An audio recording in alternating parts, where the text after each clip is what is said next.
Fiance, not financier. Those are two different words. If you're looking for a fiance, it could be a man. It's usually a man. A woman says, I bring so much to the table," and she says, "Hand me your wallet." I mean, that's a lot of the attitude nowadays. It could be a man doing the same thing, saying, "Okay, well, she's got money." There was a country song about that. A man was saying, "I'm going to marry for money." You don't want to do that. You want to marry for potential for you both, potential for income. But really, if you can buy the nest,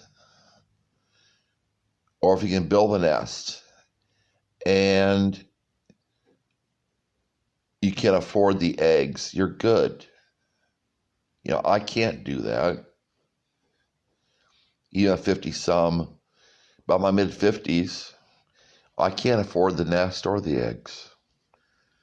I have a place that's big enough for one. I mean, it could be big enough for two, but not big enough for three.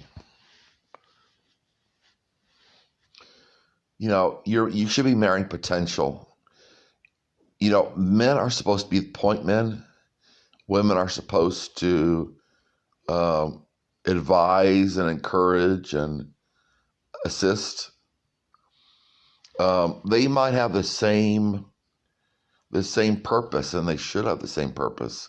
For me, it's evangelism in mission work, evangelism as a missionary. That's my purpose, not an evangelist or a missionary that does dentistry, not a missionary that is an MD. It's the good news, and with the good news comes healing. I don't understand people really. Why they want to be a missionary doctor. Kind of a contradiction in terms. Yeah, I mean, you should marry a man or marry a woman for their potential. A woman should be looking for earning potential, because what happens when the man loses his money, or when the man goes in the hospital or whatever and has a lot of bills?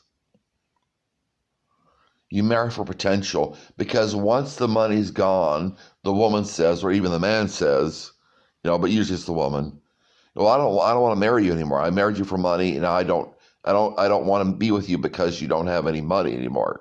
Wrong reason.